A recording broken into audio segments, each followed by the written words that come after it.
If you wanna stay with me, if you wanna try, maybe you could be with me, but only for a night. Hi there, welcome back to the Board Game Specialist. I'm Carla. And I'm Melanie. And today we are in Mel's studio. We're both here. You can hear me equally as you can hear Mel. Yeah, I might still be louder. Come by it honestly now. I'll try to talk at her level. But today we are talking about our top 9 games from 2006 to 2010. Yes. And this was a hard list for me. There's a lot of bangers in that time frame that I had to choose from, and I had to kick out some that I really, really love. But my number 10, I was like, oh. Yeah. Do we change it number to 10? Number 10 is nice. But it was in my list, your 10? I don't think it was. It's Pillars of the Earth. Oh, okay. Yeah, that's a good one. Yeah. No, it's awesome. But yeah, it's kind of like, I don't know. It's they're I feel like bad for them. I mean, they're not. They're just games. They don't care. But I'm like, sorry, number 10. You just made. Oh. Have you ever watched? There's a content creator. I can't think of his name. He has an accent, but he just does it by himself. It's a YouTube video. Yeah. And he puts the game as the guest, and he puts it in the chair. Oh, I've not come across that. Oh my God. He's like, welcome. He talks to them like they're a person. And oh my God, I so love funny. it. I'll have to send you I that. love it. You just kind of almost look at the game, and then he'll make little remarks to the game. He'll be like, "Oh, stop saying that! Stop being like that!" And you're like, "That's like so a person." funny. That's so funny." I just noticed, we've got I dropped my chair to be at your level, and now it's capturing. I'm gonna just adjust this real quick. Mel's quite a bit taller than me, so we're trying to make. You just can't tell normally. Yeah. All right, this will be good. Okay, so. Let me bring up the presentation first of all. I'm going to put it this way. I don't think we're going to cover anything important in this little corner over here. So we'll see how it goes. But if we do, we can kind of change it anyways. All right. So before we get started with our top 2006 and 2010, we always like to talk about what we've been playing lately. And it's because when I asked, okay, what have you been playing lately? He's like, hold on, I need to choose. Yeah, I'm playing so many good ones. I said, just give me a bit. And so I narrowed it down, and I finally chose Sanctuary. So this is the little brother to Agricola. Okay. Now, it's not like one of those normal little brothers where it's, a 40-minute game, super quick. It's a big little brother. Yeah, it's a middle brother. Okay, it's not the little brother. It's the middle child. Brother, middle child. Yeah, but it is awesome. It's whereas Arc Novas can be up to could be a 4-hour game for some, depending on your teach or whatever. This is more of a 2, I would say, an hour to 2, depending on player count. Right. Okay. This goes up to 5 players, and I have played it at full player count actually last weekend. I played it solo, and the solo is awesome. You can fly through the game in 20 minutes, half hour. 2-player game, we played it in under an hour.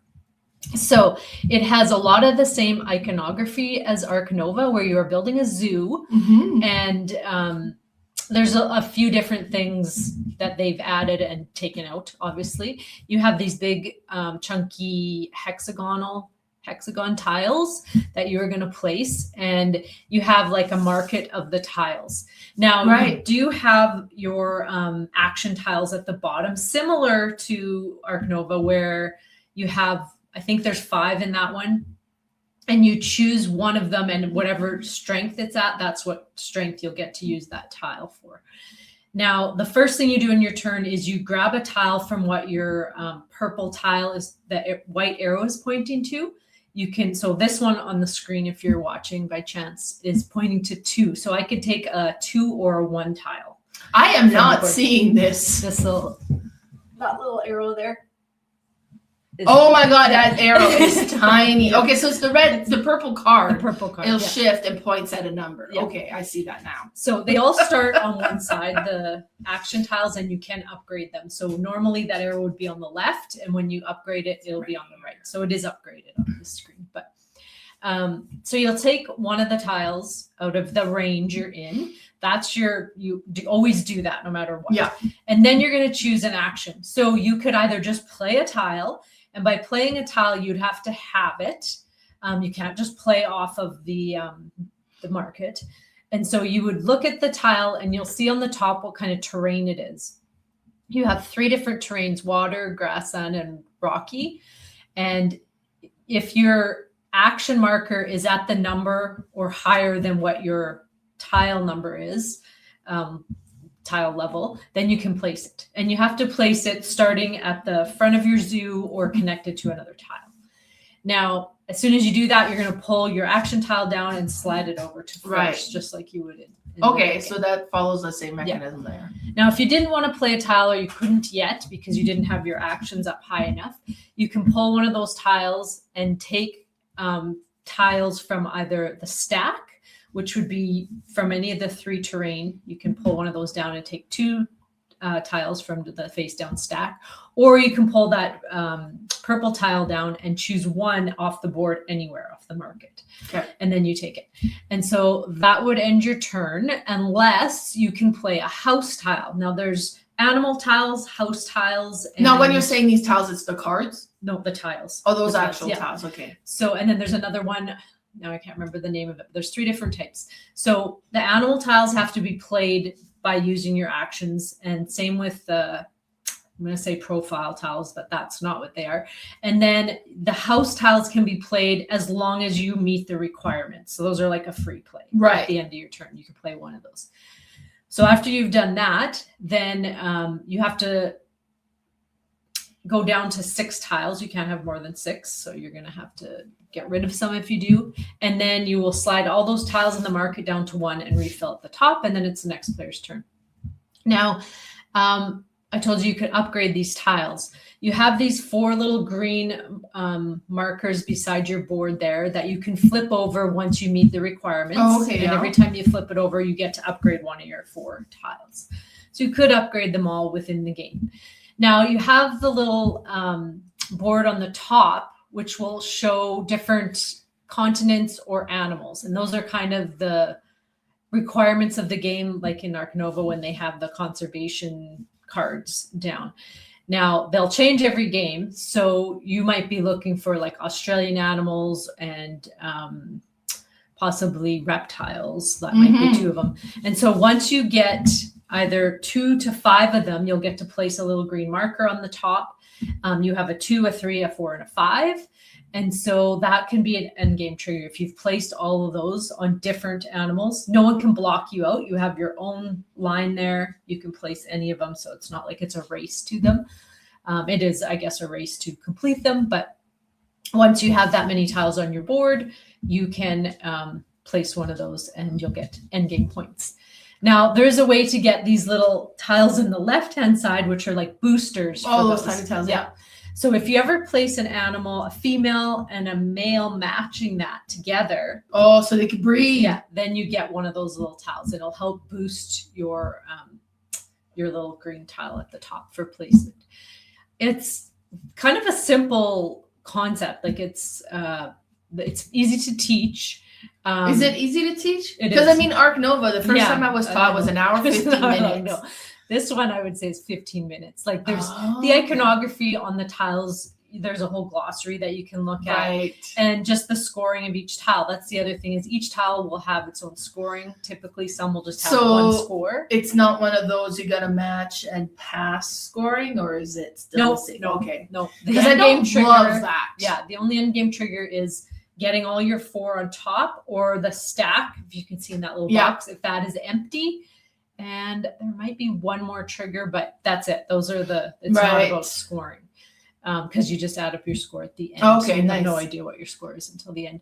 Okay. But the other thing is the scoring on the tiles. Some of them just have like a score, like 4 points or something. Yeah. Some of them will have 2 points per connected water tile. Oh, okay. So it kind of gives you, you're trying to like puzzle out where to put everything to get the max scoring. But nice. It really is awesome. And I had kind of put this one off for a while because I've been trying not to get every version of every game I love. But you know how I was giving you a hard time with that, and you like, hey, fine, I'm gonna stop. I started doing it. I kind of hold off until I see, and then when I see all these good reviews, I'm like, I'm just gotta. Now get I it. want the whole series. I've been like, we like the West Kingdom series. Oh yeah. Now I want all the. But those North are different games, right? Well, this is a different game. Exactly. It's I'm still not big on expansion. I did buy an expansion recently. Oh yeah. By accident. I didn't realize it wasn't a standalone, but it was like a horror set or Christmas for the Betrayal of House on the Hill. Yeah. So now I have the expansion, but the base game is packed up somewhere. Right. So. Yeah, when I saw that, I immediately put it on group chat. Now bought an expansion. I didn't mean to. All right, so that was your recent play, Sanctuary. So what about you? What do you been playing? So I got a gift card from my godfather for Christmas. And of course, every time I get a gift card for like Amazon gift card, I buy a game. And I bought this one on Amazon as well. I want to say yes. And this is an IP game. So it's based on a TV series that I've been watching. And that TV series is Only Murders in the Building. And this is Only Murders in the Building, the game. So have you watched this series? No, but I think I'm so going to now. You should. Yeah. Honestly, because there's a murder in the building and these three random people kind of connect and they podcast about it. So it's three podcasters and they're just trying to solve this crime and doing the podcast, and it has 5 seasons now. Is it Netflix? It's Netflix. Okay. And we watched the first 2 seasons, really enjoyed it. I was like, I was 3 seasons behind, like I needed to catch up. But I don't like to watch when, like, I like to binge watch. I want for them to all be out. So then I started watching it, bought the game, and we played the game. And we played it a couple of times now. And it's so good. First of all, you open the board, and because this is all happening in the same building, the Arconia building. Mm-hmm. And you open the board, and it's the Arconia building. It has like these apartments on the outside. You have the courtyard in the middle. Okay. And the apartments, like in the the TV series, all the apartments have a letter, and all the apartments have a letter on here as well. So are they all looking into the courtyard? Yeah. Well, I mean, like you don't. Like would it be their balconies, kind of like looking over? Yeah. Yeah. Okay. So, I mean, like, you don't notice so much in the movie. Like, it's not out looking into the courtyard all the time or whatever, but it does, right? So then so it's very thematic that way. Then you start by placing these yellow tiles. And these yellow tiles, the middle one, now for an easier game, you would put the suspect in the middle. Okay. For a harder game, you would put it out on the outside. We played the first time. It was so easy. We're like, okay, we got to make it harder. Turns out we're playing a couple of rules wrong. And the harder version was really hard. Oh, really? So you could put it in the middle or you could put on one of the outside. Just because in the middle, it's easier to connect the clues to it, right? It's central. Then you put the clue tiles on the outside. First game, they suggest you just put them all face up. You can put them face down. So face up, you don't know what the clues are, but so we played it that way because one of the clues is just an X. It's nothing. It's a dead end. Yeah. Like a false lead or whatever. And when we played the second time, we spent so much time reaching the clue, flip it over, and it's nothing. Like, are you kidding? But then you have the 3 characters now, and then you have the accomplice. That's the little white token there. Now, this is a cooperative game. Oh, okay. So you're trying to work, and you'll work and move all the characters together. So you don't have like, hey, I'm the blue guy, like you're everybody. And each of the apartments on the outside have different icons associated with it. Okay. In the middle there? Yeah. Okay. So there'll be like a heart and a dumbbell and a bone. And there's like I think a trophy, and there's a record, and then there's jewels, and like there's different things. Mm-hmm. And then they also have a little mat, a welcome mat in front of it. Oh, not everybody will be welcome in every apartment. Oh. So some apartment, like Oliver and Charles, can go in, but it has names of who can go in? Yeah, well, it's the color because Oliver is blue and Charles is red and Mabel is yellow. So then there's like different, like just the different connections they have with the people, right? So some you can be invited into the apartment, but because you want to go into these different apartments to collect clues. Now, there's these little acrylic tiles with like the question mark. So if they're still in, you have the question mark on it, but as you get clues, you can kind of eliminate, and you would flip those over so you can't see them anymore. And you get, and we play 2 players, so in a 2-player game, you get 6 action cards each. Now, the action card is going to have the different characters on it. So either you can move only one character, or you can spend a card to move all 3 of the characters, or it's one of the other characters. And then it could be allow you to move, or it could allow you to search, or it could have a combination of both, or pick whatever, right? But you're going to flip an episode card, because they're all like episode cards. And on the episode card, it's going to show you where the clues are. The clues are these tiles that have little lines, because you're got to create a line from the suspect to the clue in order to be able to reveal the clue. And so, but you got to create like a little line in the courtyard. Yeah. Okay. So you're going to add these tiles to the courtyard, trying to create a connection from the suspect to the clues. Okay. So you flip this over, and then you'll put 4 clues, 1 on each side. Now, if you hadn't collected a clue and you flip and there's another, then that room would have 2 clues. And if you're able to get there, you would collect both clues. So there's that. And then it kind of shows where the characters are going to start. So, and then you're going to start, and you can only move 1 character at a time. So whoever's the first player, like, and you can't discuss your cards. Like, before you look at your cards, you could be like, okay, well, Mabel, well, should go get these clues, because there's 2 clues there. She's the only one who will get invited in that apartment. So let's try to get her there. And then you can kind of discuss all of this. Now, your characters can't move past the accomplice unless you have a specialty cards for it. So wherever the accomplice, you're going to have to try to work your way around. Oh, so you'd have to, like, blue would have to go all the way back to get to this blue. It would have to go all the way around. Now, there are secret passage, so 2 corners are like connected. So he could just go through the secret passage. He would show up where the red guy is, and so on. So then that works that way. So you kind of discuss your plan, and then you start. Now, let's say that I start and I play a card, I move Mabel. Then we cannot move the other characters until Mabel is removed from the board. So then the other player has to move Mabel until Mabel is, because if she moves and gets to an apartment, in front of an apartment, and she could able to search that apartment, take the clue, then whenever she searches and gets the clue, she's removed from the board. Okay. Or you can pass and remove her from the board. Or you could pass and buy some time. But if you pass to buy some time, because maybe I don't have a Mabel card, and I hope you do. That's why you moved her. But I can't tell you. You can't tell me, so I could pass and I'll buy sometimes. But if I buy sometimes, the accomplice takes a turn. And you roll the accomplice dice, and it can be anywhere from 0 to 4, and it'll move that much, always towards the closest clue. But any space she passes that passes a clue, the accomplice collects those clues, and those clues go away, and they go onto a board. And if the accomplice ever connects 6 clues, you're eliminated. You win. No, you lose. Like, they win, you lose. Okay. So you're trying to avoid them moving. But then once Mabel, let's say we've moved her, we collected, that was all good. And then the next player is like, okay, well, I'm moving Oliver. Then you got to move Oliver until he's removed from the board before you can go to Charles. So that's all. You have to really plan it. You got to plan, yeah. Can you talk about planning it out? You can, but not after you've seen your cards.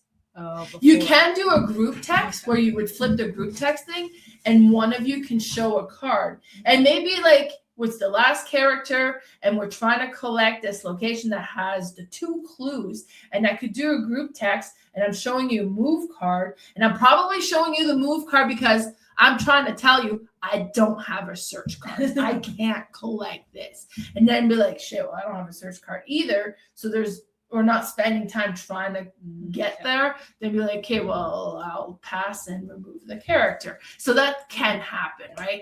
And then after you've done and remove all the characters, then the accomplice takes their turn. Hopefully you've collected most of the clues, so they're not taking too many of them. And then you map out your tile, your clues. So then you're going to put them, and any clues that you connect, then you go to this little building, this 3D building. that stands up in the corner because you have the solution card slid in that. Okay. And they'll be like, okay, well, we got the heart, so you can flip the window of the heart, and they'll either show a heart or have a heart with a cross, like an X across it. So, oh, it's an X across it. The apartment does not have a heart. So any apartment that has a heart, you can flip those question mark to like, no, it's not here. And once you narrow down to which apartment it is, then you need to make a path to that apartment before you can go into queues. And if you're successful, you win. It was so neat. It's like Clue ramped right up. It's Clue ramped right up. Yeah. And it's like, but it's so satisfying. The components are amazing. It's awesome. Very thematic. I absolutely loved it. Like it was so neat. I've never heard of this at all. That's why I know it is like you found it. It came up. I'm like, I like that series. And I'm kind of like some people hate IP games because like they're bad, and they can be. But there have been some. I really like them, yeah. And this is a Funko, I think, that published this. Oh, okay. And I like them as well. But that's my recent play. Only Murder in the Building, the game. Nice. How much did you pay on Amazon? I want to say 25. That's 30. it? 25, 30. It was a good price. Just like shopping now. We're gonna take a shopping break. Just peeking. But yeah, so it was so neat. I really enjoyed it. And it just how it looks. I love everything about it.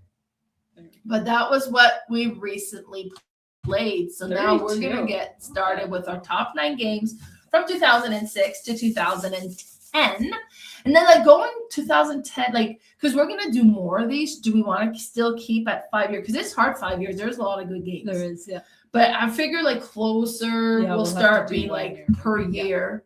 So I don't know. Maybe we'll do 2011, 2015. But then once we hit 2020 or we can see between 15 and 20 if we need to split those up. But yeah, because I got in the hobby in 2017. I think I was about 2016-ish. Okay, so that would make sense to do 15 and afterwards we'll go, Perfect. Okay, so Carla, we're going to start with you in your number 9 position. So this one's a party game, and this is one of my favorite party games, and that's called Time's Up Total Recall. Now you keep saying Total Recall's Title Recall. I even typed Total Recall. And I was like, what is title? I bet you it's title. You're like, she has to like decipher some of my texts sometimes. Anyway, this one is awesome. This is very similar to Monikers. Another one I have called... Yeah, because we talked about it a couple episodes ago. No, I can't remember the name. I want to say Rattle, but that's not it. Something like that. Anyway, so what this one is a word game, but also an acting game. Now there's 3 phases, and you play in teams, and you can play with however many you want. We've always played with about 4 or 5 on each team, and it works well. So you have a stack of cards, and it's for both teams, the same stack. You'll mix them up, and then one team will start, and they are timed. And you're just gonna try to describe what's on the card, and you're gonna either use one side. There's like a blue or an orange in this one. I think that's the same actual copy that I have. I actually have a pack of board game term cards. That's cool. That's awesome. So I haven't really got to play that with my family because they didn't get a lot of those, but I'll definitely have to play that with gamers. So you're just going to describe what's on there. So if I have message in a bottle, I can use any words other than that to describe it. Pretty simple. And I'm going to do as many cards as I can in the time frame. I can't remember. Do you pick your cards? No, like you're just going to go like this. Right. You can pass because it doesn't matter. Right. You pass at this point. And then however many you got in the time, you're going to write that down. The other team is going to grab the rest of the cards that you had. So even the ones you may have started to describe but passed on are still in the deck. So they get a bit. So they get a bit of an upper hand. They will go and get as many as you can. If there's any left, it'll come back to you and back and forth until all of them are described. And then you kind of have a score. Like I might have, 12 and someone might have 13. I can't remember how many are in I think you can choose how many you put in the deck. And then you go on to the second phase. The second phase is you're going to describe those same words, but only using one word. So one single word. And still no acting or anything like that. But it's the same card that you've done. Same so deck. there's So if you a lot of times it'll trigger a memory of describing that, like I don't know. It's like 10 minutes ago. Hopefully. Yeah, like message in a bottle if I would have said like shipwreck or something. Right. Pretty sure they maybe would have got that.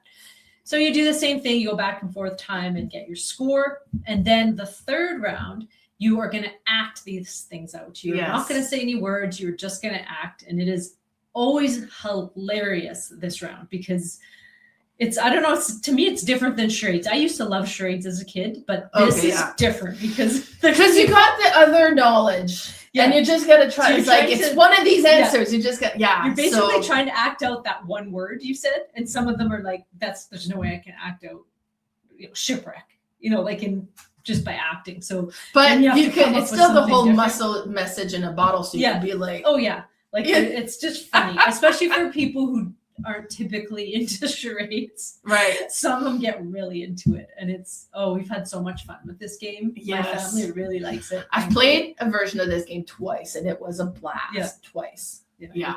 It's so fun. Nice. I can't remember the exact year this one was, but it was it's always been in like the Dice Tower. They've always recommended it. A lot of them, it's in their top 10 or not top 10, top 100 or whatever, but it's just a great, great party game. And like I said, Monikers is basically similar version. And the other one I can't think of right now, but I'm going to look it up. Because it had pink and pink. Like I can totally visualize it. I don't know. I want to say rattle. I want to say rattle something. Like it was close to that. Watch, it's not even going to be even close. All right. So that was your number 9. Time's up. Title recall. Yeah. All right, my number 9, and I'm going to look here to see. Well, it's not Pillars of the Earth because that one just missed it, but it's Stone Age. So I bought Stone Age. Actually, I traded one of my games for it. That was my first board game trade ever. Rabble. We were close. Yeah.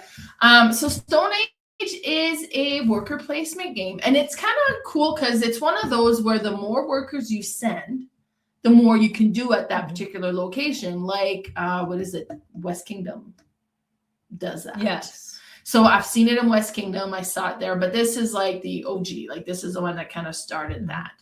And it was just kind of cool. And it's like, you got dice and you roll the dice, but depending on how many people, how many you can roll. And it's like, it's per pip, right? Like, if it's like, okay, well, this one is for every 3 pips that you have, you get 1 wood or whatever. Yeah. And I've got 3 guys there, so I can roll 3 dice. I roll my 3 dice, and I rolled a 6, 1, and a 2. Well, then I get to collect 4 woods because it totals up to, and you divide by 3. Yeah. Now, for the goal, it's like 6 pips. So it's like you could have 3 dice, roll all 3 dice, and end up with no gold. Yeah. Like it happens. It happens, but it's really neat because you're collecting all these resources and then you're spending them to get like tools and huts. Yeah, and the huts are the bottom ones. Yeah, it was just really, really cool. Like it's just a very straightforward worker placement game that works so well. And still to this day is neat. And then they've republished it as well. And they have like a whole winter theme to it now too. But this is one that, yes, it's an older game that just is still so relevant today. And you see the mechanism board in other games as well. So good. That is my number 9, Stone Age. Good pick. All right. My number 8 is... So this one is an abstract strategy game, which I have only actually discovered a couple of years ago. Mm-hmm. And the way I discovered it was on Boardgame Arena during the month of December. They always put out a new game every day for the first time. Oh, and that was one of those. And this was one of them. And me and Kayla, I think it was last year actually, we tried to play every single one of them with each other. And this one, oh my gosh, I just loved it. So I ordered it and me and John play it and he loves it. You can play it with 2 to 4 people. And this is called 24/7. Now, the cover looks like it's more than what the game shows. The cover gives me like a Sherlock Holmes vibe. Yeah, it's It's not. It's a basically, if you see it, yeah, it's just a grid that you are going to place these tiles that look like cards, basically without a suit, with numbers. And so you are just basically trying, like the theme is your work day. You're working 7 hours. There's 24 hours in a day, and I don't know. The theme, it's actually themeless, but what you're trying to do is make 7s, 21s, runs. Has nothing to do with your workday, and every time you do that, you score. So you have this score pad with each person's column, and anytime they get, a 7, you kind of do a tick. If they get a 21, you do a tick. If you happen to get 2 things, like if you place a tile and you get like a 21 here and a 21 there, you get like a 60-point bonus. Oh, nice. Yeah. As soon as you have made a 21, you're going to mark it off, like it ends that column. So you see these little red, jewel kind of things will mark it off. And then, so it kind of starts to make the board smaller, because then there's less you can do, but you can do diagonals. You can have these little times 2 on the board. And if you place a tile there and score, it's going to double. So it kind of has like a Scrabble feel to it, but it's a little bit mathy, but it's like a card. Like you could almost play this with cards. Like it's, I don't know, it's very addicting, and it's really, really fun. But it's a really simple game. I never have heard anyone talk about it ever. No, so I want it. Boardgame Arena discovered it for me, and I love it. And we play it a lot. And that's my number 8, 24/7. Oh, that looks cool. Yeah, you've talked about it before. And I forget about it. Then I was like, oh yeah, no wait, I want that. I should add it to my wish list. Got it on Amazon. You get lots of Amazon cards. So. I do. Yeah. I don't know if it's still there, but I'm going to go add that to my wish list. All right, my number 8 is Galaxy Trucker. I love this game. I have played this game with a couple of people that got so mad because this game plays in 2 phases. You put your hand with me, but I get mad playing this game. Because you play the game, and the first phase is you build your spaceship. And you have your tile, like your board in front of you, and you have all these tiles face down, and you start grabbing, and then you take a tile, you bring it to your thing, you flip it over, you look at it, you add it to your board, or you put it back face up. And then you go and you pull out one tile, and it's kind of a speed process in here, and you're building your spaceship. Yeah, it's real time. But you need to have room for your astronauts to be able to go in. And then you need to have power to be able to power everything. So you need to have these battery portions. Then you need to have your boosters that's going to move your ship. So you're going to need to collect those. And then you need to have lasers and space shields so that you can protect your thing. And you're also got to make sure that they connect proper, because there's 2 type of connectors on this thing. You got like the big giant one in the middle, you got the 2-prong ones, or you'll have like universal connectors. I'll connect everything. But these connectors also ideally aren't just exposed to the outside of your ship, because that's a weak spot if it's just sitting there exposed. And then once you finish, be like, okay, I'm done. You grab the timer, you flip the sand timer over, and then everybody only has that much time. And this is where they get really pissed off. Yeah. I've played it with kids who had because you're fast at it. They had a tantrum. It's like flip. Maybe. So that can be frustrating. But it kind of adds to, like, so if you're playing with young kids, just try to find whatever, finish it. I don't care. Like, just let them finish a little extra time. But exactly. So then you do that. Now, after you've done that, you have to have cargo holds as well. But so once you do that, then you're going on this trip.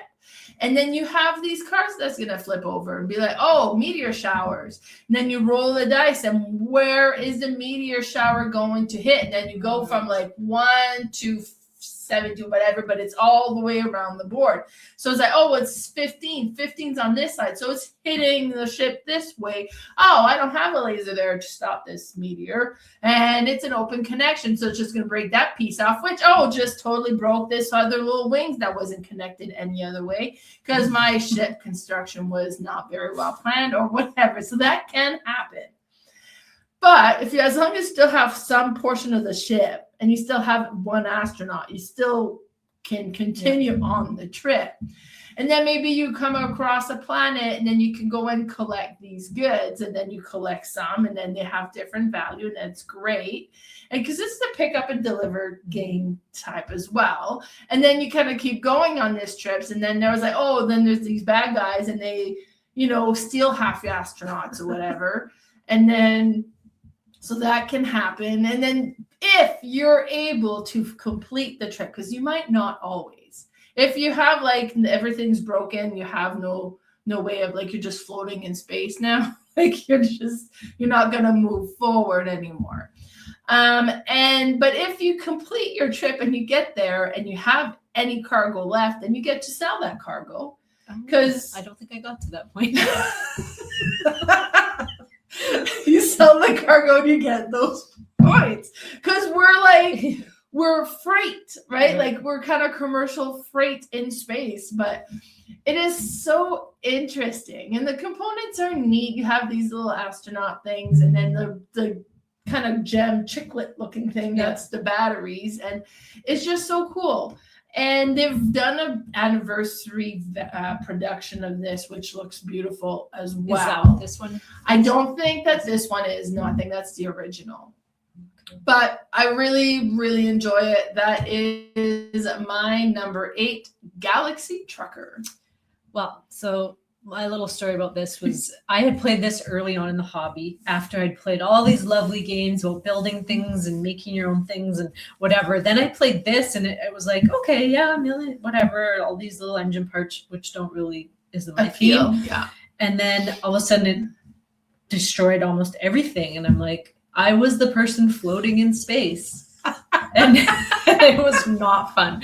But I would try this again because I've matured a little bit in my gaming hobby and I can handle some damage and destroy it and come back up through the ashes. And so I would try this again. But you know what would be cool is if they rethemed this and made it like a Galaxy Gardener or something like that. How about if they rethemed it into making a newspaper? Yeah, they did. Yes. Do that. And we did buy that, and I like it. I am also not good at that one, but I really do like that game. Because fit to print kind of has a similar mechanism. It's great. Yeah, and so that's why, like, right away, I'm like, hey, I'll try this because the real time, like, I get my blood going, and then all of a sudden time is up. But I have won some of those games, but not often. But it is fun. So I bet I would not hate this game if I played it again. Yeah, we'll have to give it a go and see. It's unfortunate to say, let's play it today because we're actually playing games today, but it's packed somewhere. I'm having struggle with not having my collection readily available here. That flooring, hopefully we'll get. Well, we're going to be doing it ourselves now, so hopefully we can brush it a little bit more. Get that table down and the game's up. Yeah, you're good. All right, okay. Number 7. My number 7 is our first crossover, and this is Stone Age. I love Stone Age. I have loved it from the time I played it. I still love it. I feel like it's an evergreen that is never going to go away. And I don't know if we all love it because it was one of our first worker placement that we loved, and it just will never. Not for me. It didn't. I played other ones. This one was a late discovery for me. Oh, okay. Because it was published before I got in the hobby. Yeah. So that's true. It was definitely one of my first, and I did love it. I still love the look of it. Mm-hmm. I have the upgraded bits like they have on here, which nice. Satisfying. Actually, in the food is different too. In the upgrade bits, you actually have fish and meat. I think. Nice. But it's such a neat little kind of engine builder because you are trying to. One thing I think you didn't mention was the cards that you can also collect, and those will give you like a multiplier by however many unique ones you have, but they also have scoring on the bottom. So they'll have you'll get to score 2 points per meeple that you have bred, basically. Or you might get to score for your tools. You might get to score for your grain production. So you kind of make your own little scoring that way too, as opposed to just getting the huts. What's the other thing you had said? The huts and the huts and the tools. Tools, yeah, huts and tools. But it's so fun. Anytime I've played this with anyone, they've always enjoyed it. I do have the expansion, and it is a good expansion. It has jewelry in it. Oh, okay. But it's like stone, like teeth jewelry. Oh, so cool. It's like, yeah. And they're used as kind of a wild resource, but it's an interesting way of how you get them. It's not just like you go get this jewelry. You have to kind of go through some hoops to do it, but it is worth it in the end. And it does add some new huts that have worker placement spots on your hut to go and get something. Yeah. Which is kind of neat, but no, this is an absolute must-have in anyone's collection. It's an evergreen, like you said, right? For sure. I think it'll be around forever. And the winter version is really neat looking too. I don't have that one, but this one is also great. And that's my number 7, Stone Age. Wonderful. My number 7 is a game that I got for theme, mainly because my family and I thought my boys would be into it, and they were. This was a game that was really easy to get to the table, and that is Formula D. Now, Formula D, and then this is a second publishing. Like they had Formula D. I definitely prefer Formula D. Then D is like D and E accent aigu, like E accent aigu, like French. As in dice. D is dice.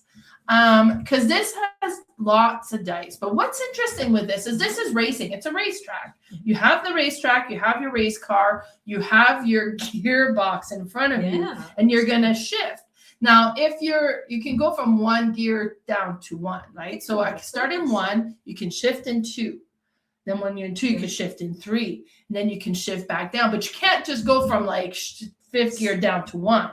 And then you get different speeds and you get a different dice, right? And those dice have different numbers. So the 1 is like a D3 or a D4, and then it'll have like, but it could be like a 1, 2, 2, and 3. Like they're specific, right? So if you go all the way down to gear 6 and you get the D20, but it goes from 21 to 30. You're not ever going to roll a 1 or a 2 with those ones. Now, that's important because you need to stop in every corners. Slow down. Right? So you need to you can't just go full speed in the corners. You're going to die. So you need to stop in the corners. So you have these corners that are marked off on the board with like these red lines. And when you go through, you need to have where you land in the corner, then go to the next one. Now, if there's a big, long straightaway, get to the, shift up to the big dice. But you can be like, okay, well, I'm going to break. So you take and break damage. You're going to take tire damage. What if you did zoom through there? What would happen? If you take a bunch of damage as well because you had to break. Right? So for every space that you went over, you take a damage, and you can, or you take too much damage and you destroy your vehicle. But like the whole shift, and of course you can't play this game without going so, but it's so satisfying because this little thing is like, played this like that looks so familiar. This little, it's amazing. Like this is like a little box, and you have these pegs that tracks your damage. Yeah. And then you have your shifter, and like the way that it works is like you have your shifter and it has like a paddle, like, so you can slide it in, but then you can, like, it won't just come up, and then you shifting, like you are shifting from gear to gear. We love this one. We just absolutely love this one. Every time I'd be like, hey guys, do you want to play Formula D? And we're like, because they'd be like, hey guys, you want to play a game? Like, oh, no, I don't want to play games. Like, oh, I was going to play Formula D. He's like, yeah, okay, we'll play. Like, my son would love this. He is crazy about all this stuff. So I'll have to borrow this. Yes, for sure. Because it's great. It's beautiful. It's so satisfying to play. And that's my number 7, Formula D. Yeah, no, he's a big drifter. Like there's somewhere around Calgary you can go and rent the course really to cool. just drift your car around. Yeah. And he's done that. Oh, like, fun. What? You didn't know? Well, I know he drifted around parking lots as a teenager. Right. And like, and then he was like, all of a sudden his tires are worn out. I'm like, what? It can't be that bad. Smooth as a boat. Oh my God. Yeah. Because all the Tokyo drifting he's doing. Yes. Yes. Oh, he would love to go there. Anyway. Nice. I'll have to borrow that one. All right. Yeah. But I think I've played it. That little shifter and thing looks really familiar. I don't know where I would have played it. Maybe at the old cafe. Maybe. All right. My number 6 is, this was a really unique one to me because I had never played like a programming game kind of before. Right. This one is called Fresco. So it has kind of a unique theme too, because you are building up the fresco in like a cathedral, which is like the ceiling art or whatever they would call it. And so there we go. So now you have you never played this? You know what? I think I own it. I think you might. But I don't. Okay. I've never played it. Okay, I'll have to teach you this because you'll love it. So I want to know what the name of that thing is in the middle, but I mean, it must be Fresco, but it's something. It's in a cathedral. And so you are painters and you are trying to paint for like is it Da Vinci? Not sure. It's one of the famous painters. You're trying to like paint the best, Michelangelo? Maybe. I'm not very artistic, so those names are just what? We shouldn't have gone there at all. Nobody would have known we're idiots. Now they know. I'm just reaching. But anyway, so how you do this, it's a worker placement game, and you have this little screen, and you are going to program where you want your workers to go, different action spots. And I think you have to put so many you're putting them where you want them to go. And then everybody will lift their screen. And the first player, there's like a turn order, gets to go first in whichever action that is. And so they may take something from you. If you see on the left side here, this is where you're grabbing the paints to use. And so I might grab that. Like, I really want that 3 blue. So I think you can actually add money to it to have maybe go first. Kind of bribe your way in. But it's nice. I haven't played it in a while, but it's an awesome game. And so then you're going to get these paints. And then there's another place you can go to actually paint. Now, if you see in the middle there, it's almost complete. There's only 3 left. So I would need a green, a red, and a yellow to go paint that number 5. And then I would have to give up those things, and then I would flip that tile and it would have some sort of points on it. There's other things you can go to. You can go sell your paints at a place. You can go get these little bonus cards that are going to give you things. There's 1,000 expansions to this game. Nice. And I think they all kind of come in one big box now. I had bought in 2 separate ones, but they add like gold leaf to your paintings and like all these really cool things. But it's a really satisfying game. Another thing is when you're scoring, you leapfrog. So if I ever were going to land on you, I get to skip that. So I get an extra point. Oh, right. So you try to make it so that you can keep skipping. Because you get them free points. Right. But that'd be cool. It's neat. And I think you can acquire more workers as well.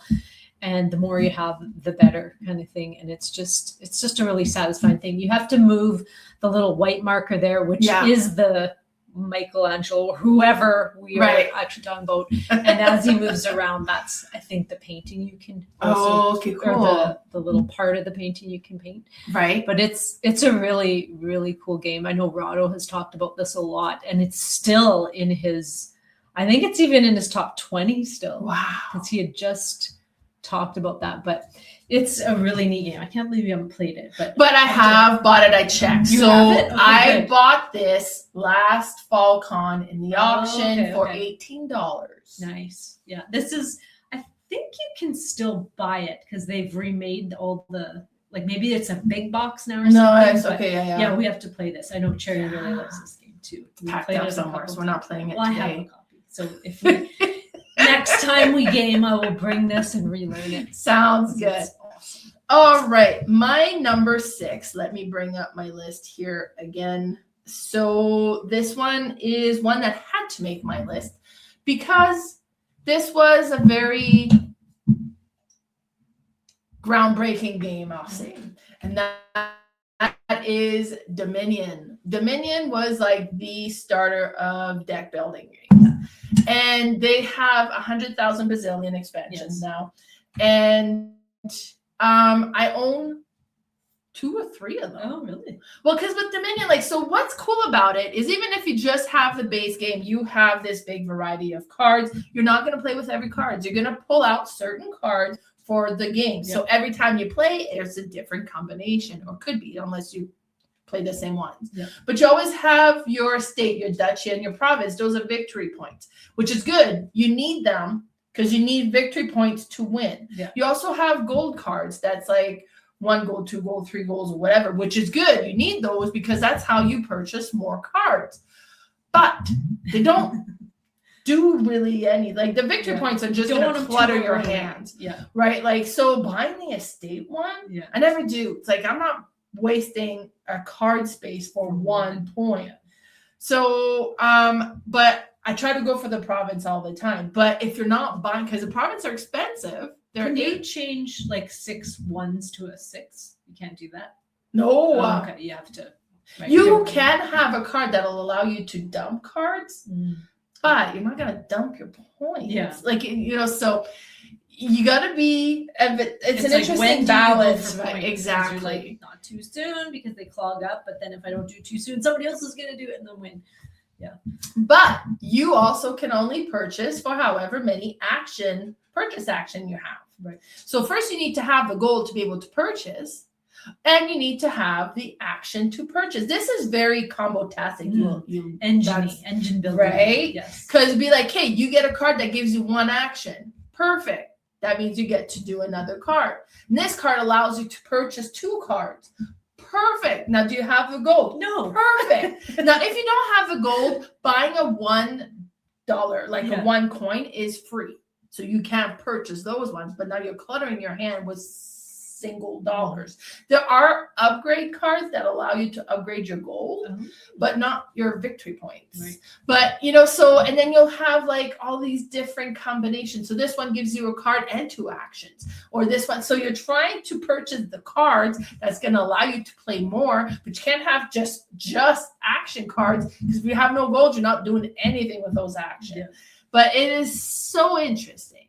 And still to this day, a good game of Dominion, I really enjoy it. But this created this is the base. Right? Like it was. This is what all deck builders have based their game off of, basically. Yeah. So, and the same kind of formula.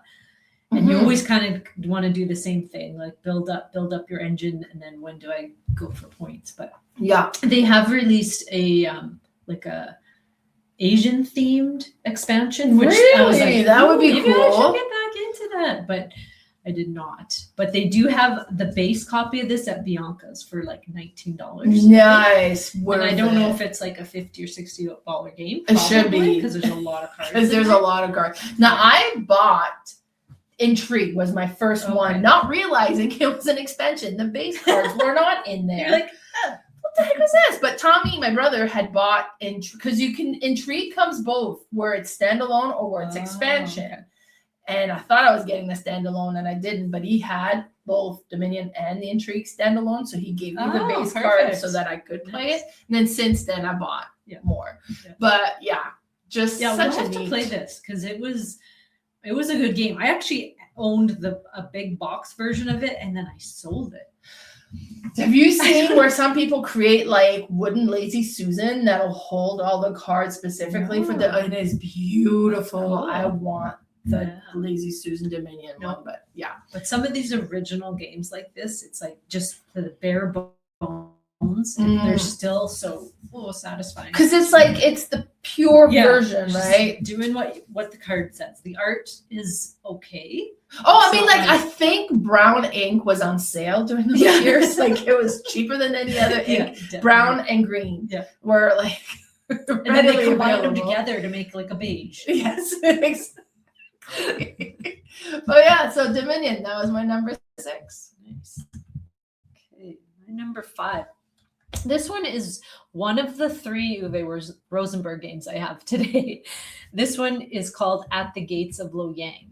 Now, this one was actually out of print for a while, but they have reprinted it and is back in stock. I mean, maybe it's out of stock in some places, but you can find this game. Oh, it definitely looks like a Uwe Rosenberg. Yes, this is a farming game, but it's kind of a unique farming game because you have to make sure you have your crop cards in order to grow the crops. And then you need to have the actions in order to remove some of the crops. You also have this little market where you can sell or buy.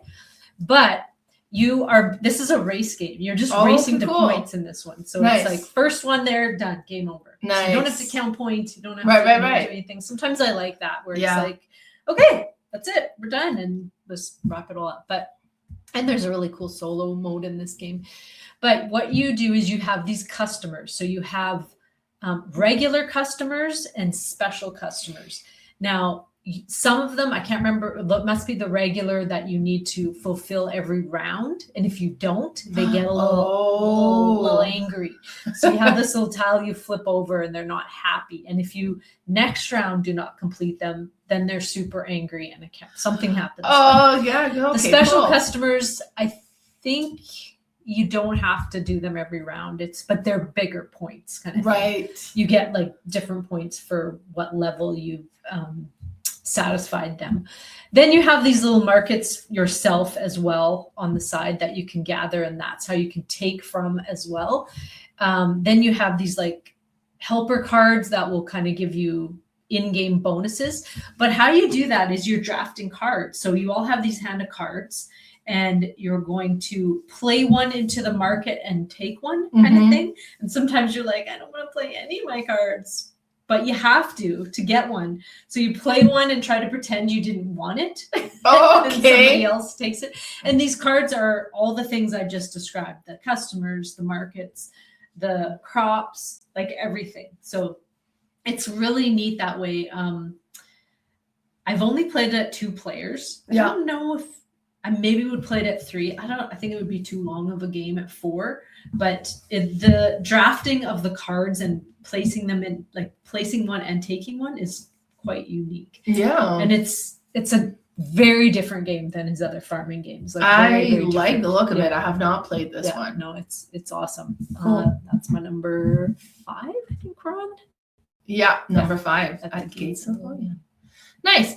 All right, my number 5. Let me have a look at it. This is a game actually I discovered recently, and I played it with you, and then we're like, whoa, and then quite enjoyed it. Now, first of all, by the title, I didn't know what it was about, but it won me over by the theme because I love stock games, and that is Black Friday.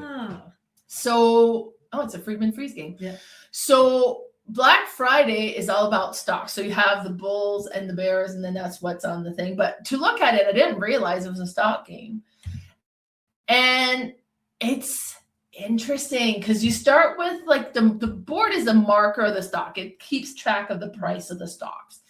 And you can buy stocks. You can also buy silver and gold. And there's like a trigger, like a thing. Now, silver and gold will never go down. And it also triggers the end of the game. Whenever gold reached the top, then that triggers the end of the game. It might just be silver, but whenever it reaches. So it's good to purchase because you know that whatever you purchase, it's going to be worth at the end of the game, the full 26 or 100. But it's going to be worth 100. Now, it's cheaper at the beginning, but every time you buy it, it moves it up. So then the price is going to go up as well. Same with the stocks, but it's not just buy and hold. You got to trade, right? So you're going to buy, you're going to sell some, and the stocks are a little briefcase. Like the components are great. They're a little wooden briefcase that you have of each colored stocks. And depending on how much it moves, it'll either go up or up and over. And so the price kind of change, but then if it goes down, because the price can go down and they lose value as well. It was such a really interesting game. It was. I played it wrong. Me and you played it, and there was something we were doing something wrong, and I actually got like stuck. Remember? Like I had no way of getting money or no way of selling, and I'm like, oh. No, we've done something. But then we wrong. read there was one little thing we did wrong. We do that often. Yes. And then we replayed it correctly. Well, I replayed it correctly with Lee. Oh yeah. I was like, awesome. Okay. It's so good. Yeah. But yeah, so because you draw from the bag of what, so you never know what the market's going to do, which is so thematic. You don't know what the market's going to do. You're just going to try to hope that you set yourself up for capturing gains. And then you're trying to buy low and sell them when they're high so that you get the cash. And then if it's like dropped a lot, great, good time to get in. So but depending on, is there any left in the bag? Right? Because there's that as well. So it was so neat. I did enjoy this game quite a bit. This is actually a picture of me and Lee playing it at the hotel. Oh, nice. But so that is my number 5, Black Friday. And actually, we're going to be playing it. You're teaching it. I'm teaching it at Card Tree. And it's actually going to be a play to win this game. Yes. And I think it might be full now. Maybe there's one spot. Oh, I actually told Cherry, because Cherry loves economic games. Nice. I'm like, I know this one you would love to play, and you get to play with Mel. And she's like, sign me up. So she signed up for that game. But wonderful. Yeah, if you are in the area in Red Deer at the end of January 31st, February 1st, message me and come join us at Card Tree, because we're going to have a blast. It's going to be so good. Yeah. We'll do an episode kind of recapping all the games we play. But Sure. Perfect. So that's my number 5, Black Friday. All right. My number 4. Okay, you're going to have to help me with the pronunciation, because I've heard several different pronunciations of this game, but I think it's Troyes. So if it's based on French, it would be pronounced Trois. Okay, well, that's what people have said, but then some others Troyes. say Troyes. Maybe they're the ones who Then don't they're know saying the it's pronunciation. Italian or No, I think it is or French, because Spanish, Xavier Georges is and Sebastian. Those names. Yeah. look So French to me. Trois. Yeah. So that Okay. would be the French pronunciation. So now, some people do not like this type of art, but for some reason, I really do. I don't know what it is, but I like it. You Yeah, do too? I like it. A lot of people don't. But this is a dice drafting game, and it's neat because you don't own any of the dice, but they're in your pie kind of thing. Mhm. So you have your little color in the middle of a pie, and that's kind of your area. And then the dice are rolled, and depending on the number, they go in the slots, I believe. Or no, that's not right. You have a certain amount of dice, and you roll them in that slot. And then you're going to draft dice. You can take from anywhere. If you take from someone's slot, you have to pay them. Yeah. But you can still get it. And you want the bigger dice, usually, because then you're going to do an action with them. And what the actions you're going to do is like on these little cards around on the board. A lot of times you will need a dice to be able to put one of your meeples on, and you may have to pay as well, but then you're going to kind of have that action through the whole game, Mm-hmm. or end game points or whatnot. You all have these goal cards that you're trying to accomplish before the end of the game that are hidden, and you can, I think there's only about 5 or 6. You can kind of start to figure out what other people have, but everybody's going to score them. Right. So if I know, okay, I'm pretty sure Mel has this, I'm really going to try to start getting points in that. Now there's I can't remember the name of them. I'm going to call them just red cards. And these are like, because bad things also happen in this game. Right. And we are collectively trying to diminish them. It's not a cooperative game, but that part of it is. Right. The more that you help diminish these events, the more points you get. So it is good. Right. But sometimes people are like, I don't want to do it this round because I really want to like build up my money, or I want to go build in the cathedral and do all these other things to help my goal card or whatnot. You have like a reputation track that'll help you out, which I love in games. Gallerist and different games do that, where you can use it as money if you need to, or it helps you on certain cards. You can spend it and then you can gather it again. Like this one here, it looks like for every 3, you can roll 3 red dice. And I think it's, because you see this one here. Right. For every 3 pips, you're going to get 3 reputation. So Right. it's a way to gain it. So you're just kind of building your own little engine that way, but it's all quite unique because you don't know what cards are going to come out. You don't know what kind of battles you're going to need to fight. It's kind of a different game every time. You can play this on BGA, but I would advise you to learn this on the table beforehand. It is a heavy game and it's quite thinky, very old Euro looking. Nice. But it's a really real gem. And they did remake this game into Black Angel. I don't know if you've heard of it. Oh, okay. Yeah. I Not didn't realize- exactly like right. that, but a similarity. They did add some things to it. I'm Yeah. not a huge fan, probably because it's more space themed. Oh, I like this one better. Yeah. But it is like the mechanics are really good in it. But Because I own this one. Yeah. I've played it once. oh really? We have to play With this. Lee when he first got in the hobby. Oh. We decided to learn it together, and Did you like it? no. I was gonna say Oh, first of all, it was like too much, too fast. Plus, it was like a learning game, and he's like, I kind of hated this. yeah. You know who I think? Well, I know who would like it. Bernie would like this. Okay, He loves yeah. old Euros like us. Mer Yeah. might even like this game too, but it is a really good game. Yeah, I It's want to play it again because Yeah. I enjoyed it. I thought it was so neat Yeah. and clever, but It's not as never fun hit when the the person table hates it again. next to Yeah, you. exactly. Plus, I mean, it's like it was like it was so far behind. Oh yeah. That's Then- right. If he wins a game the first time, he's more likely to like it. But this one, I don't think would have mattered anyways. But yeah, so 3. Yeah. Number 4. All right. Well, in my number 4 position, I don't know what it is, so we'll just go and have a look together.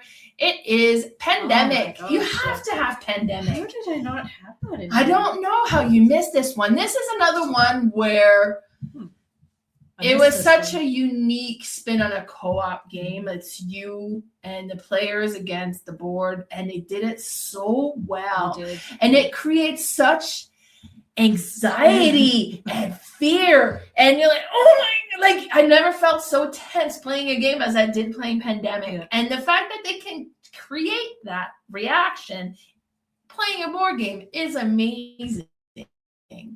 But and now, you know, and Pandemic was designed well before we Yes, lived through before, a pandemic, but it was so thematic as well. But Totally. so what's happening is you have the map. There are 4 different diseases that are spreading across the world. And you can name the disease. We always do. It's like yellow fever, it's the black plague, it's the, you know, Rubella or something. so whatever you want to name them. But you start by putting a couple of spots. So there's disease, and these are the colored cubes. And then each round you're going to flip more location. And that's where disease is popping up again. Like in Alberta, we're getting measles now, right? So like it's all, there's so many cases now. It's there's no so many cases, and it's in Los Angeles now. Like, and you're kind of keeping track of that. And we're a medical team that have different, we're like in different roles that we're trying to get these under control. First of all, get the disease under control and get a cure. Yeah. So we're going to travel the world and then be like, okay, Beijing's out of control. We need to go there and clean this up. So go there, start curing people, and hope that it doesn't get too out of control. And an outbreak card or is it the outbreak card? Yeah. Comes up. Is it called outbreak? There's Yeah. So the outbreak cards comes up, yeah. and you take the cards from the bottom of the region, and that one gets 3 cubes. 3 cubes is bad because if you ever get a 4th, it creates an outburst. Right. That's the what's outbreak. that is that the Yeah. outbreak. other So one. Yeah. it has a Anyway, name. that spreads to the city. Yeah, so then that spreads to everything that's around it. So you want to try to avoid that. But then what happens is then you take all the cards you've just discarded that the disease is spread through, and this card that has the 3 disease you just added, you shuffle those and they go on the top of the deck. So you know what's coming out is already diseased. And it's like, so that's why you got to stay on top and try to clear the sickness in those area because they're more vulnerable. And in order to cure a disease, you need to have 4 cards of the same color and have your guy at the location of I think back at one of stations. like headquarters, and to be able to turn those in to get the cure. It doesn't remove those disease, it just makes them easier to cure.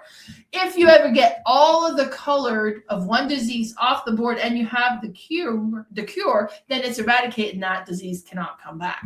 But to win the game, you need to get 4 of those cures figured out. To lose the game is if you ever run out of one of the colored cubes because it's spread out too much, you lose. If your outbreak reaches the top, you lose. And if the deck of cards runs out, you lose. It is easy to lose this game. Yeah.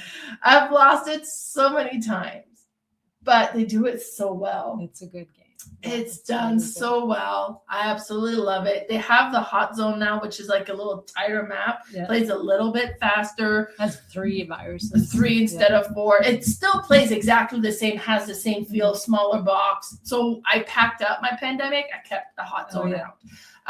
But it's just so good. So good. And then they have the legacy version, which I haven't done because I don't think I'll have anybody who'll commit to playing that much. But love it.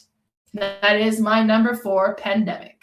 Yeah, I don't know how I missed this one, but this is I have the base one. I have Iberia, which is probably my favorite of the Pandemic. I've done the legacy games 0, 1, and 2. The Flood one was cool as well. The Flood one, they're actually all really good. But Cherry and I did it through COVID. Okay, yeah. Through Online. Zoom kind of thing, and she kind of ran the board, and I just sat and ate popcorn and made decisions. But it was awesome. I do love this game. Now there is a new one out called Animal Rescue Team, which is it's based off of Thunderbirds, which was another version of Pandemic that he made before Pandemic. Oh, okay. And so I have that coming to me. It's going to be here Friday. Oh, that's exciting. But it's the same kind of system. And nice. It's just a really cool system. Now, you talked about the quick version. What was it called? Hot Zone. Hot Zone. So North America. I have those as well. Yeah. And I had brought one out to my non-gamer friends. The 3 of us played. And I'm thinking, this is so easy. And as I'm teaching to them, they're just like, this is a lot. I'm like, really?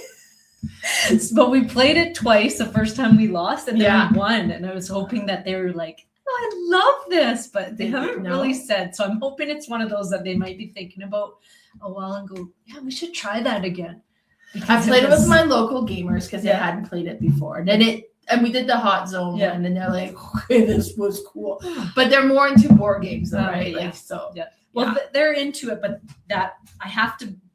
Be careful because that was a lot for them, and I didn't think it was a lot, but at least you can guide along because it is co-op. But exactly. All right, that's a good choice. Okay. Number 3. Okay, my number 3. Oh, this one is my game that has replaced Monopoly for me, and this is Lords of Vegas. You've played this? I've not played this. You have to play this. Oh, okay. I want it. I even have a 2-player version of it that we can play. Like a board. It's a 2-player board. Now this game is so fun, and there's still some luck in it, which for me to come out of my mouth that it's so fun and there's lots of luck in it has to be a good game. That is the reason I really got into board gaming, is because I'm not a lucky person. So a lot of games I would always lose because I just don't have luck. And so then when I learned strategy games, I'm like, oh, I can actually make my own luck. So, but anyway, go back to this one. There is some decisions you're making. You are building casinos in this one. And how you do that is on your turn, you will flip a card, and whatever slot that is, you own that parking lot. Okay. You can turn it into a casino eventually. Okay. By putting a dice there and paying millions of dollars to do it. And then you choose a color of the casino. That's important because if you're next to a certain color, you might want to put that same color because you can eventually maybe take over that whole casino. Oh, okay. But what happens is whoever has the highest pip in that color of casino, because see, that's all one casino, even though those are 2 different players. One's red, one's blue. Red owns that casino, is the boss in that casino. Oh, okay. So if the next card comes up as yellow, that casino gets paid out. Everyone's going to get paid out in money, but the boss is going to get the points. Oh. So, and now the neat thing is there's ways you can take it over or remodel. So if this little one blue wanted to, on his turn, to try to take it over, he could pay $11 kind of thing, and re-roll all those dice and hope that he gets a bigger number. It works sometimes. Kind of take a gamble and which suits this.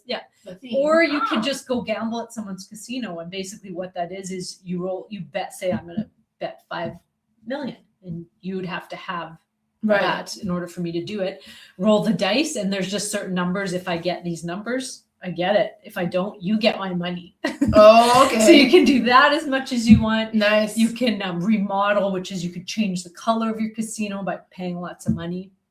You can just randomly own a parking lot that is not owned, and until somebody owns it, then they automatically own it. Oh, there's so many different things you can do in this game. That's interesting. And the points, how they work is they go 1, 2, 3, 4, 6, 8, 10, 13. So they start to go up. So after a while, you have to get 3 points in order to get past there. If you only got 2, you don't move up. Then you have to get 5. And so you have to really start, building up your casinos. And cool. It's just fun. And you can deal and wheel with people. You can be like, okay, I'll give you this one if you give me that one. So there's all kinds of things going on in this game. But I find it so much more fun than Monopoly. And casinos, it's just fun. And I mean, gambling, it's luck. There's some luck. Sure, of course, right? 100%. There's got to be. But we need to play this one for sure. Yeah, this is one that I hear so much about, and I'm like, I need to. Yeah. If I come across this, I will buy it. Yeah. But I just, it hasn't happened. All right, my number 3 is one that Murray introduced to me. Oh, and I know what this is. Loved this was it. That year?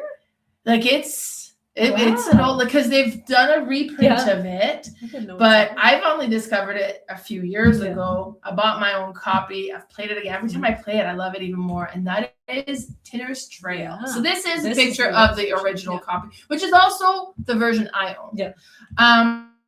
And with this one is you are miners and you have this area, and then you can bid on the different province or different segment that you're going to go and mine. Now they have a tile under to kind of show what's in the ground there, but you don't know what it is. It's face down. And be like, okay, well, and you can do some things to kind of have it peaks like, okay, well, there's this much of this kind of metal and different things, right? So there's 3 different type of, like, it's orange, blue, and white cubes. And I don't remember the blue cubes actually are the water. So there's 2 types of metals. You can copper, I think, and I don't know, or iron or something like that, but I haven't played this. So you should, but but what's interesting as well is there's a market. So depending on how much one of the metal is worth or whatever, then you go on the site, you dig. Now digging is going to cost for water to go in. So after you've mined it once, it has water, and you got to have to deal with the water, which is going to make it more expensive to mine it a second time. Or maybe there's already water there, so you got to consider that as well.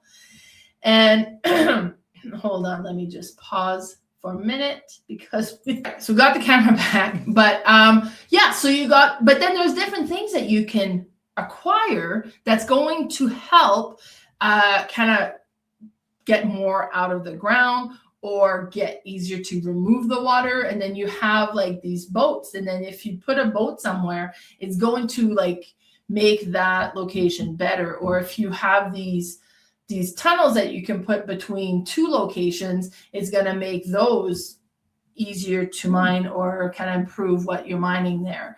But you're placing your little mine buildings where you're going, and then you can place the boats, and they can help multiple areas. And you may or may not own that location so positive yet. Player interaction. There can be some positive player interaction as well, for sure.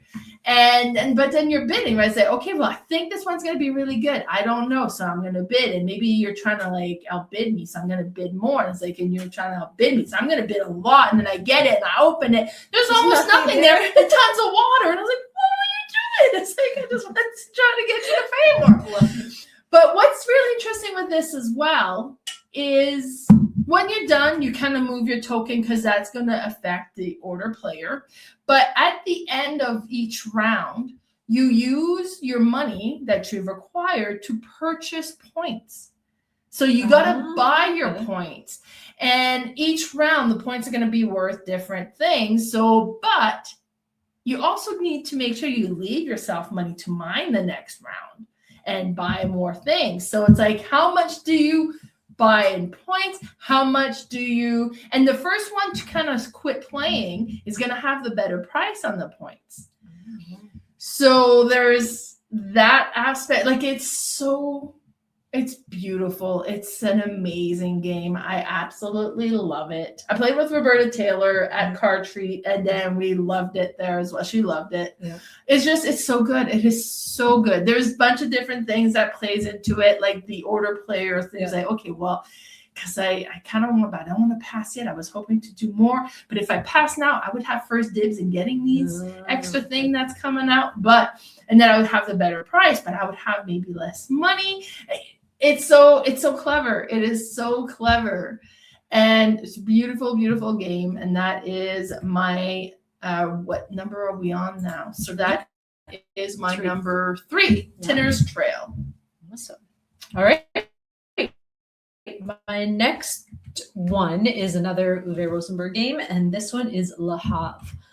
I really love Le Havre. I know you prefer the 2-player version of it. Havre Inland Port is just so good. I maybe because I've played this solo so many times as well that I've played this so much that I really do love it. But this game is all about getting lots of treats and things because you have max 4 actions in a round, depending on player count. If you have a high player count, which I don't recommend playing this, 2-player is awesome. 3 max. Yeah. Because you get less actions per round. And sometimes, like if you're in a 5-player game, you might get 1 action per round, and that's just not enough. But what happens is this boat moves along a straight rondelle, and it just goes to one spot every person's turn. And whatever that boat lands on, those things on the tile will refill in the market. And then you just choose an action. So you're either going to collect all the stuff in one of the slots. So you're going to collect wood or stone or animals or food or fish or whatnot. Or you're going to build a building, or you're going to put you have one worker and you're going to place them on a building to do that action. If it's a essential building that the game is producing, then it's usually free to do. If it's your own, it's free. Most times, if you go on another person's card, you have to pay them a food or money.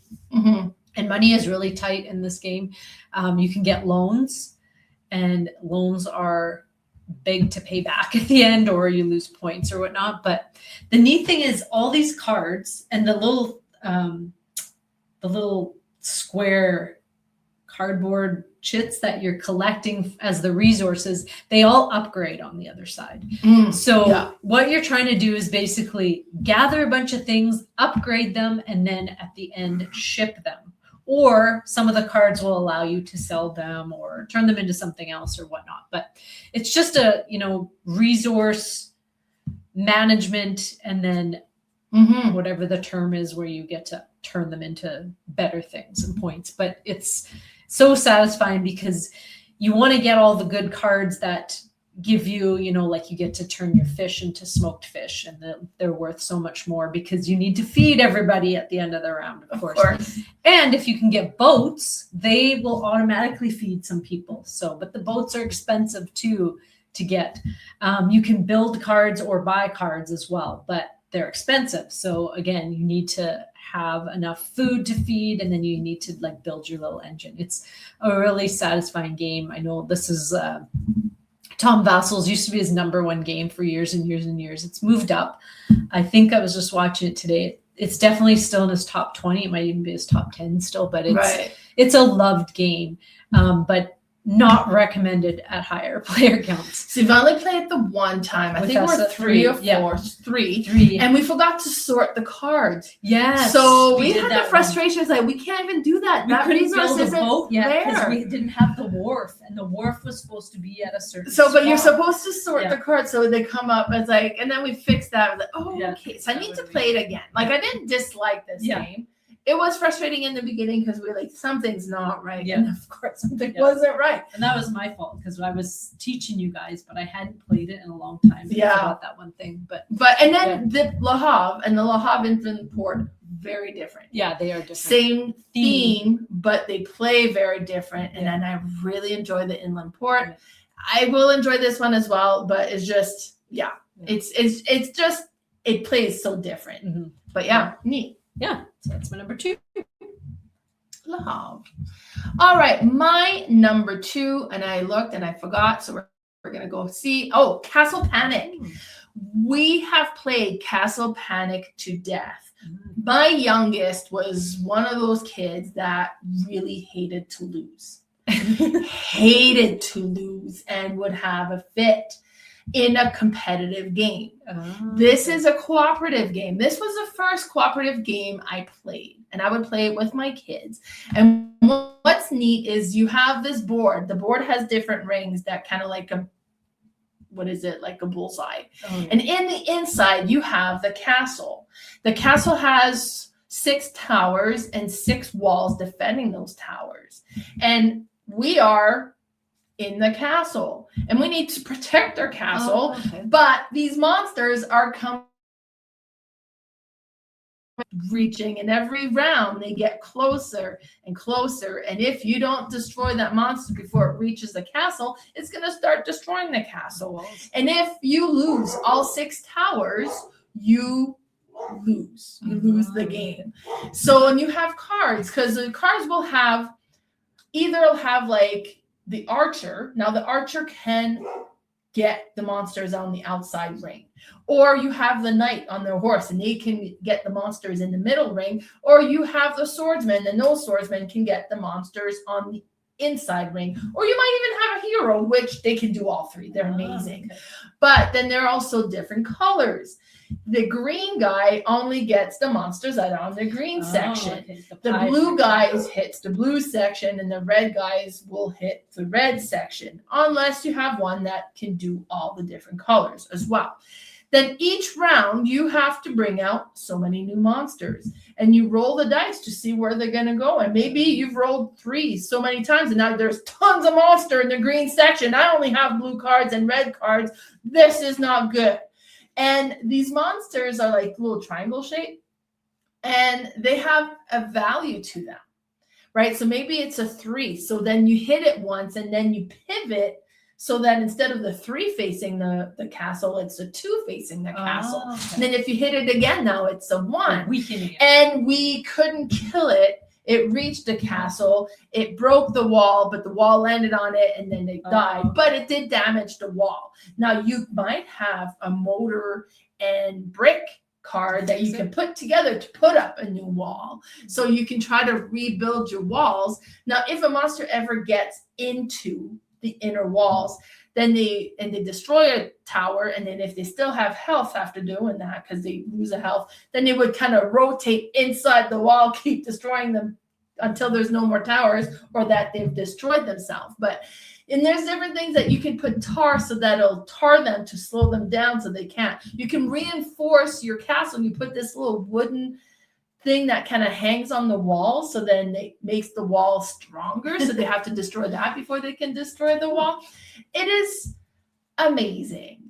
It's such a satisfying game to play. And for a family, this is the first game that my kids pulled out to play on their own when I wasn't there. And to me, that was huge. They ended up breaking the board, and it wasn't our copy. So I bought it from my brother, and that's how we got our copy of Castle Panic. But because they try to bend it the wrong way. But anyways, amazing, amazing game. And to me, this is one that I often play for like younger players or families, or to kind of introduce something new to them. And they've reprinted it lately. So it looks a little bit different now. It's kind of, more updated art to it. But Castle Panic, it did something so amazing, and I absolutely love it. And that's my number 2. Yeah, no, I've heard about this one, but I have never played it. I can't believe you haven't played it. No, I have not. But I did play my number 1, and I played it lots, but I am actually selling it. Why am I selling it? Because my big deluxe copy is going to be coming soon. And that's Agricola. Nice. Now, the first time I played this game, I was like, this is too hard. I can't feed my people. Played it again. It was still hard. And then came back to it years later, and I'm like, oh, this is a cool puzzle. I never took advantage of the card play. This is the OG farming game. Yeah. I mean, there's probably some older ones, but this is probably one of the more famous farming games. You are building up your farm and, growing crops and raising animals and breeding them, and all the while doing a worker placement game and collecting different things in order to build and grow. Now, I never took advantage of the card play in this game before the first time I played it, which is a big part of it. Yeah. Because the cards will help you in the game, if anything, and they will help you kind of build a little bit of an engine as well. Mm-hmm. They're not cheap, but it is worth, saving your resources or whatnot in order to play them, because then it helps you every round. Yeah. I know this game gets nicknamed Misery Farm because it's so hard to feed your people sometimes. Now, the expansion has helped with that. There's extra ways to feed your people and have made that a little bit easier, but it's still very restrictive at the things you need to do. The end game scoring is like, it's just rounds that you play. And when those rounds are over, the game is over. Now, you need to have tried to have grown or bred every kind of animal, or you're getting some negative points. I believe the same is with crops, not 100%, but you also want to get more workers, which is so important always in a worker placement game. But it's an extra mouth to feed. But then you got to feed them. Yeah. So it's awesome. Some people hate this game. Some people love this game. If you hate it, I really think you should try it again, because I was almost at that point when I first played this game. But the new big fancy copy that's coming is unbelievable. They did the same that they did with Castle of Burgundy, and it's going to be so pretty. And my son is into farming games. He plays a lot of the video simulators. So anytime he'll do a game, okay, let's do a farming game. And I'm like, oh, I can't wait till you see this one. It's going to be beautiful. Yeah. Oh, that's so neat. I'm excited. But yes, that's my number one, Agricola. I like Agricola. It was one of the first heavy game I bought, not knowing anything about it. Me and my friend tried to sit down with the rule book. Oh my gosh. And I'm like, yeah. And then we did get it. It was okay, but we liked the theme. Right? We lived on a farm. Yeah. I never felt that it's so hard to feed the people, but I've only ever played it at 2. Yeah, it is a lot easier at 2 because there's like the spots. There's a couple of spots. Yeah. So I think playing it at 2 shines. Yeah, it is a great 2-player game. Awesome. All creatures big and small is neat. You still get the full feel of Agricola, but it's a little bit more condensed, simplified a bit. Great pick. Yes. My number one, and I forget what it is. Oh no, I know what it is. My number one is love it. It is so good. It is so thematic. And then I bought this for my sister once for her birthday, and I wrapped every component inside the box as well. And that is Thebes. Oh, yeah. Thebes is so amazing. So you're basically Indiana Jones minus the danger side of it, but you're an archaeologist. And before you can go to these locations and go for the dig, you need to research those locations so you know what's happening there. So you have more information, so you know where to dig and hopefully pull out more out of each dig. So on the board, you're going to first kind of go around the Europe area and you're going to collect knowledge. And then you get these cards that have books on it. And then the more knowledge you have on this place, the better it's going to be. Then you're going to eventually make your way down to these archaeological sites to do the dig. And you're going to decide, how much time am I going to spend digging here? So let's say I have 5 books of knowledge and I'm going to dig for 4 weeks. So then I'm going to go on because you have like a little spinner dial, and you're going to, okay, so I've got 5 knowledge books, 4 weeks, you get to pull 4 tokens out of the bag. Each site has a bag with tokens on it. Depending on the location, some of these tokens are sand. So you're going to pull in, you're going to pull out, you could pull out all sand. Ideally, you're going to pull out some artifact. The first one to go to a dig site the first time is going to have like an artifact that was just like on the surface. So you get that one. really? Then you're going to dig out and hopefully you pull some artifact. Depending on what you pull, it's going to have different value. It could be like something that's a value of 1. Could be something that has a value of 6. And it's all distributed differently in the different location. So now the next person to come, let's say I pull 4 and they're all artifacts. Sweet. Next person that comes to this site has a worse ratio now because I've pulled artifacts out. The sand goes back in. So now there's more sand than anything else. We didn't put the sand back in when I played. No. I was like, look at us. We've like got all this stuff. And then I reread. I was like, yeah. Oh, what? But yeah, so now you collect all those. You can only go there once a year because you only get permit to go and the dig one color at one of the site per year because the time the board is like the time. It's a calendar year. It's the weeks.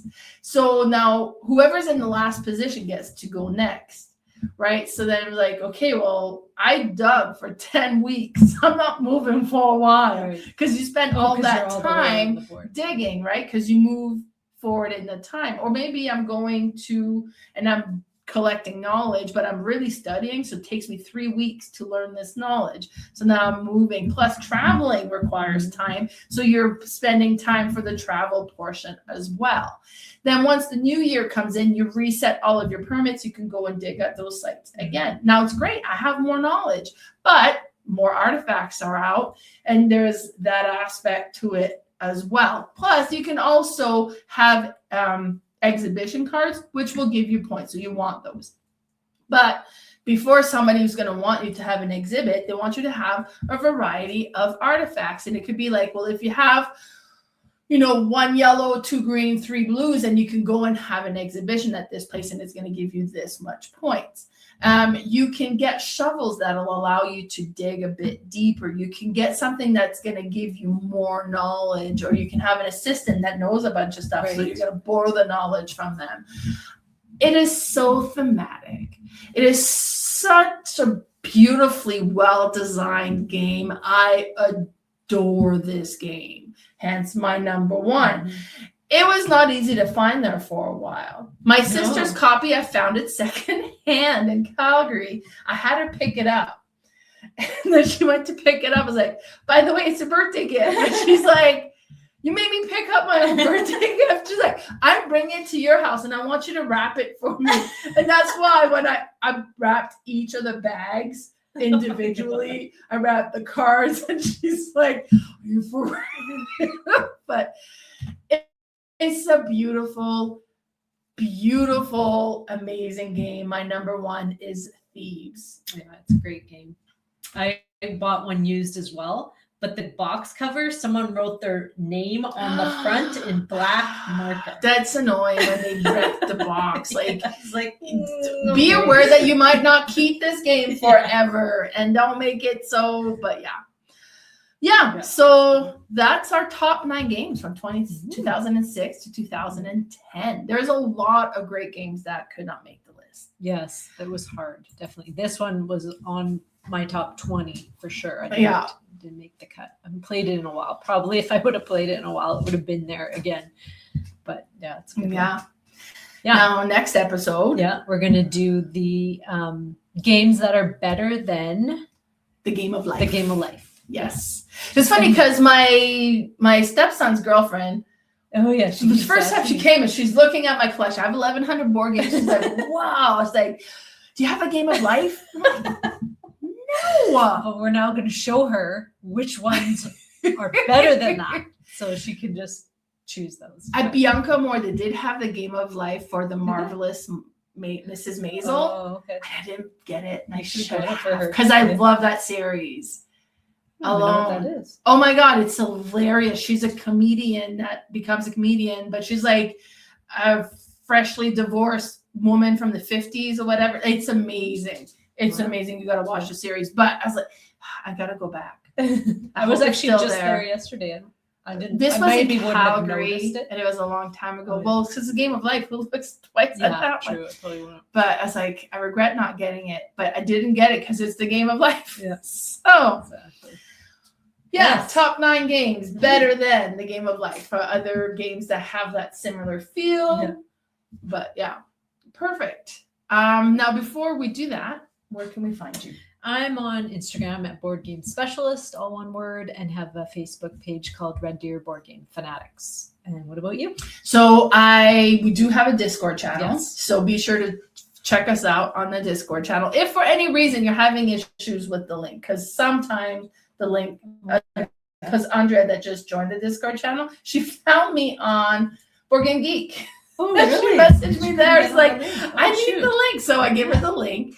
And if for any reason, so I am on Board Game Geek. I am on